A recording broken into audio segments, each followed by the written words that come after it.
Donc, dans cette vidéo, Michel va vous raconter des histoires qui lui sont arrivées, des histoires vraies, bien sûr. Et c'est vraiment pour voilà, vous donner l'importance de la connexion qu'on peut avoir avec l'univers et vraiment réaliser qu'on n'est pas seul, qu'on peut être aidé et qu'on a des guides. Comment demander de l'aide à l'univers? J'habitais en Provence et j'avais une grosse exploitation de ruches, plusieurs milliers. Et à l'automne, j'avais vendu du miel. Mais ce miel n'a jamais été payé. C'était 25 tonnes. Oui. 25 tonnes de lavande à être livrées. Oui, il a été livré même. Et avant de livrer, tu as contacté la banque pour être sûr que tu pouvais livrer et être payé. Et la banque t'a laissé livrer. Ok, allez-y, c'est bon. Voilà. Sachant que l'exploitation était au bord de la faillite et que la banque avait besoin d'être payée. Voilà. Donc il a livré 25 tonnes de miel, de lavande. Et donc, sans un sou, j'arrive au printemps et je vais visiter mes ruches. Et là, l'angoisse me gagne, car mes ruches avaient faim et elles n'avaient plus à manger. Elles allaient mourir. Elles allaient mourir, sûr. Et pour Michel, c'est comme mourir lui-même, parce qu'il était devenu abeille. Oui. Peut-être bourdon, je ne sais pas. Mais c'était viscéral. Et donc, je reviens à la maison ce jour-là, après avoir visité. Je dis, il y en a pour que quelques jours, et elles vont mourir. Je descends dans mon champ, je me mets dans mon axe. Je m'en rappelle encore, comme si c'était hier. Et je demande à l'univers et à mes guides, aidez-moi, c'est fait. Il était midi, je remonte pour manger à la maison. Mes deux petites filles étaient à ma droite et gauche, mon femme en face. 12h30, coup de fil. Oh, coup de fil, j'attends personne. Je décroche, bonjour monsieur, on a un semi-remorque de sirop, on ne sait pas quoi en faire. Ben c'est bien, oui, c'est bien. Oui. On vous le donne. On vous le donne. Mais je leur dis, j'ai pas un sou. Ah non, ben c'est gratuit pour vous. C'est gratuit. Ah ben ok. 3 jours après, le SMI arrive et j'avais 25 tonnes de sirop. C'est formidable, là j'en pleure encore. J'avais 25 tonnes de sirop, j'avais sauvé tout le cheptel. C'est formidable. Voilà ce que je retiens. Alors, il faut savoir qu'au printemps, il est nécessaire à la sortie d'hivernage de nourrir les abeilles. C'est vrai que ça, c'est peut-être que tout le monde ne le sait pas, mais c'est un sirop spécial. C'est pas qui est déjà pré-digéré. C'est très spécial pour les abeilles. Et à l'époque, au printemps, en tout cas, tout le monde en veut de ce sirop.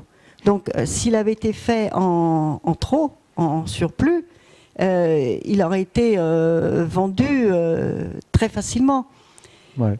Alors, pourquoi ils l'ont appelé? Pourquoi ils lui ont donné? Voilà, merci l'univers. Enfin, comme quoi, à l'époque, trouver une adresse quand on avait besoin de quelque chose, c'était les pages jaunes. Et là, ça allait en fin de compte plus vite que le beau temps. Alors, c'est aussi 25 tonnes. On ne parle pas d'argent, parce que 25 tonnes de miel de lavande, c'est 10 fois le prix de 25 tonnes de sirop. Mais ce qu'il faut réaliser, c'est que l'univers est quand même... Il y a le côté magique, c'est 25 tonnes ont été remplacées par 25 tonnes. Et les conséquences. Toutes mes ruches ont pu vivre et me redonner du miel. Voilà, c'est beau. Merci l'univers. Voilà, donc comment demander de l'aide à l'univers? Donc voilà une autre histoire de Michel.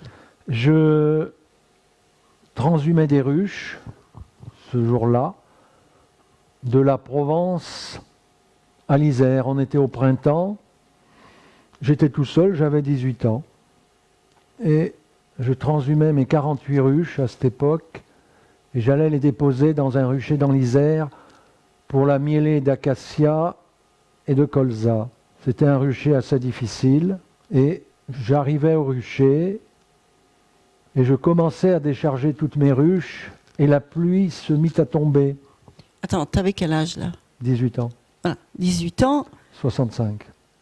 avec un tube Avec un tube. qui n'était pas un 4x4 comme, Ah non, pas comme du les tout. camions Non. qu'on a Non, eu non, non. après. Et j'avais pas de chaîne surtout. Voilà.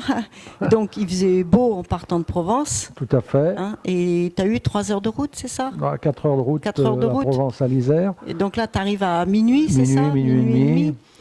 Et là, il y a un chemin qui descend. Un chemin au milieu des bois. Donc là, c'est sec encore. Là. Là, c'était sec. Et quand j'arrive, je commence à décharger ma première ruche, il se met à pleuvoir. Et il pleut, tout seul. Et là, c'est un orage. Oui, pleuvoir. Un orage, un déluge. Pleuvoir, oui. 48 ruches à décharger, 50 kilos, 60 kilos la ruche, mais j'étais jeune. Je les pose, tout. Bon. 1h30 du matin, j'ai fini. Mais je commence à me faire du souci parce que le chemin monte au milieu du bois et je sais que c'est de la glaise. Je remets tout mon matériel dans le camion, je tourne la clé du moteur et j'avance dans ce chemin. Ce qui arriva bien sûr. Le camion se mit à patiner et il descendit jusqu'à toucher le moteur, presque le sol. Fini, terminé. J'arrête le moteur. Tu étais trempé. Trempé jusqu'à l'os. Ça. La première maison était à 12 km. Oui, le paysan habitait à 12 km. À l'époque, il faut remettre le contexte, il n'y avait pas de portable. Non, rien. Bon. Et comme je fais souvent, c'est naturel chez moi, je dis, je vais demander de l'aide à l'univers. Je mets ma tête contre le volant et je leur dis simplement, aidez-moi, c'est fait. Je doute de rien, hein, ça c'est sûr. J'attends quelques secondes, je tourne la clé, le moteur redémarre, je mets la première dans le tube était là, et hop, le camion part comme si rien n'était. C'est pas formidable ça? Merci à vous là-haut. C'était chouette. Je me rappelle, alors j'ai les frissons jusqu'en bas. Merci. Et comme Michel aime le concret, qu'il a besoin de preuves un peu. Hein. Donc là, l'histoire du tube, il a 18 ans et peu de temps après, 19-20 ans, voilà, il va vous raconter une autre histoire où il est sorti de son corps, mais volontairement, il voulait en avoir la démonstration en fait. J'ai 20 ans. Je suis toujours intrigué par le fini, l'infini, les étoiles, l'univers. Et un jour, je m'adresse à eux, faites-moi voir ce qui se passe après la mort. Et ils sont très malins, les guides. Ils me font trouver un texte, une monographie. Mon père était rosicrucien. Je trouve cette monographie dans le bureau de mon père et je la prends. Et je vais dans ma chambre. C'était La sortie hors du corps, le titre. 6e degré de l'ordre de la Rose-Croix à Morques. Et je fais tout le processus qui amène à cette sortie de corps. Tout le processus.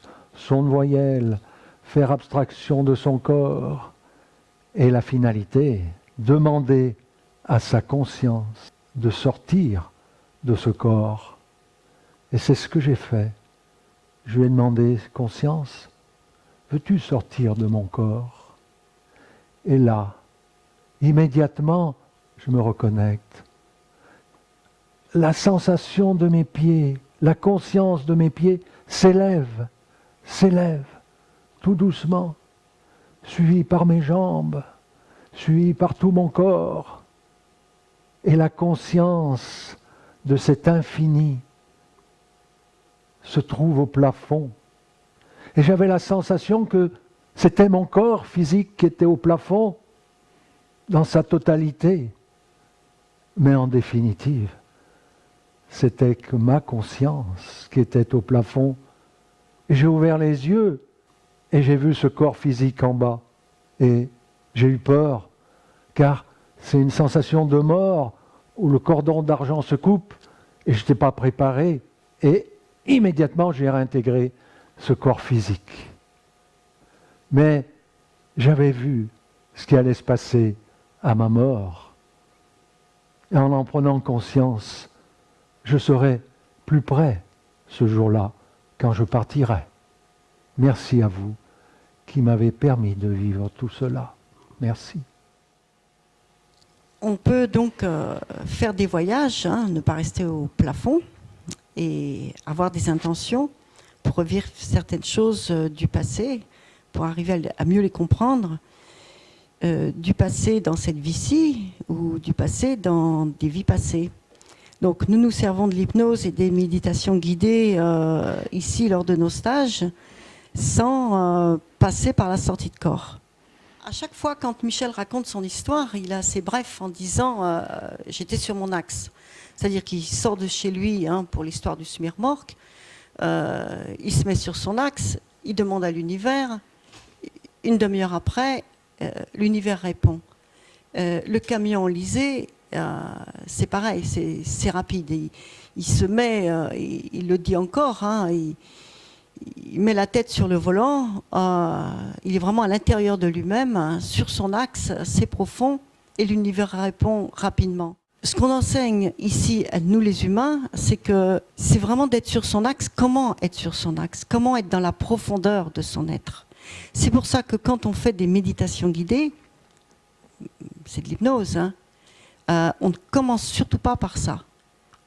On fait d'abord, on amène à des techniques avec les pieds où on est debout, comme les Indiens. Vous avez tous vu des films avec les Indiens, les Indiens pour parler au ciel, ils sont debout, ils sont avec leurs pieds. Il faut que les énergies soient, que nous soyons reliés à la terre. Il faut que ces énergies remontent. Il faut être habité par ces énergies. Voilà, il faut que ça vienne des profondeurs de l'être. Il faut qu'il y ait une intention et une reliance. C'est pour ça qu'on utilise tout le corps. Et la seule chose qu'on n'a pas, comme les Indiens, c'est l'opium. On n'en a pas besoin. C'est là où on utilise les méditations guidées ensuite, voilà, pour aller faire sa demande avec l'univers. Quand Michel dit tout simplement « je suis sur mon axe », c'est parce qu'il le vit de façon complètement viscérale. Quand il parle de ses abeilles, à l'âge de 5 ans, son père le réveillait à 4 heures du matin pour les transhumances. Son père n'était pas un professionnel, n'était pas apiculteur, mais il emmenait son fils partout. Et pour lui, le monde des abeilles a été aussi un refuge important par rapport à une certaine maltraitance de choses qu'il a vécues. Donc sa vie, ça a été les abeilles et que les abeilles et un peu la fuite du monde des hommes. Pour lui, quand il exprime qu'il ne peut pas ne pas nourrir ses abeilles parce qu'il sait qu'elles vont mourir, c'est comme si une partie de lui mourait. C'est comme s'il mourait. Donc c'est viscéral, c'est important. Quand il fait une demande à l'univers, il ne demande pas des chiffres pour gagner au loto. C'est une demande parce qu'il n'y a pas d'alternative, il n'y a pas d'autre solution. Il l'a fait pour les abeilles et le camion enlisé, il est au milieu de la nuit, il est transi de froid, il est trempé, il est à 12 km de la première maison, c'est un déluge, il a besoin de revenir et c'est la seule solution qu'il a à faire appel à l'univers. Tout ça pour dire qu'il ne le fait pas tous les jours pour n'importe quoi et n'importe comment.